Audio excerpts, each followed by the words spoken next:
Assalamu Alaikum, Fatima. Thank you so much for being here today.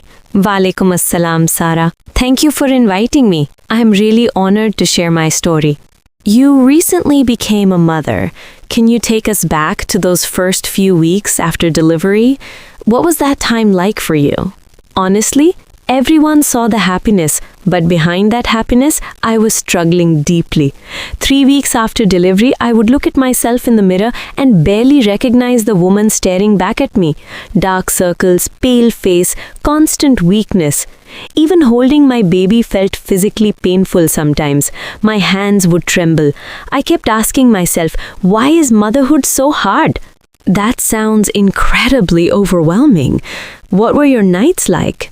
The nights were the hardest. At 4 a.m., my baby would cry loudly. I would wake up, feed her, but my own eyes would barely stay open. Sometimes I would whisper, just 5 more minutes, and fall asleep again. One morning, I woke up and realized I had missed Fajr prayer. I hadn't been drinking enough water. I wasn't eating properly. But instead of caring for myself, I felt guilty. I kept thinking, what kind of mother am I? I can't manage my baby. I can't even focus on my worship. Is Allah upset with me? That guilt can be very heavy. Yes, I started feeling like a burden. Housework, baby care, physical weakness, everything felt like it was crushing me. And the worst part, I believed self-care was selfish. I thought if I took time for myself, I was taking time away from my baby. What changed things for you?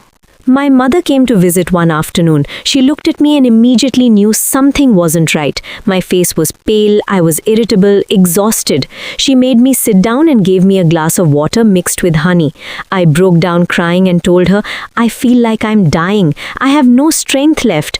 She gently touched my hair and said something that changed everything. She reminded me, Allah gave women the honorable status of motherhood, but He did not command us to destroy our bodies.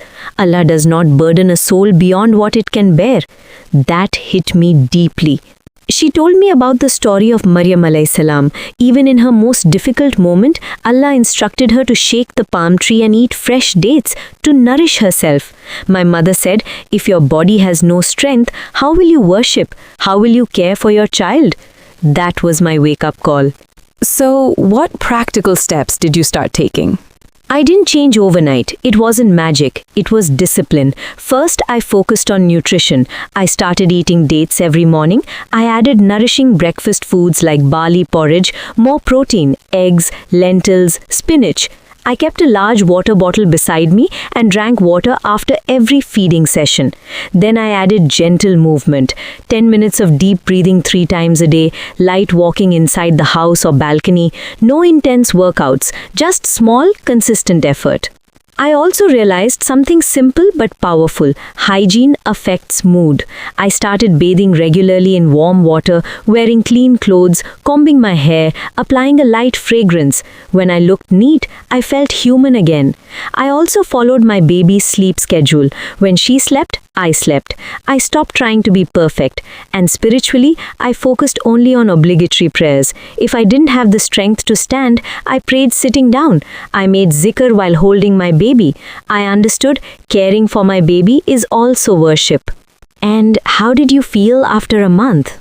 Stronger, calmer, more balanced. I wasn't angry or overwhelmed all the time. My energy slowly returned because I was finally using the blessings Allah gave me: food, rest, water, moderation.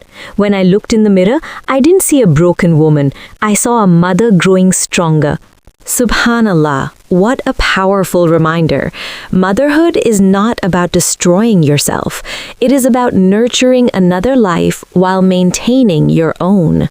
If there's one message I want every new mother to hear, self-care is not selfish, it is necessary. Thank you, Fatima, for your honesty and courage. And to every woman listening, you are not weak. You are adjusting to one of the biggest transitions of your life. If this episode helped you, please like, share, and subscribe to our channel. We'll see you in the next episode. Until then, Assalamu Alaikum.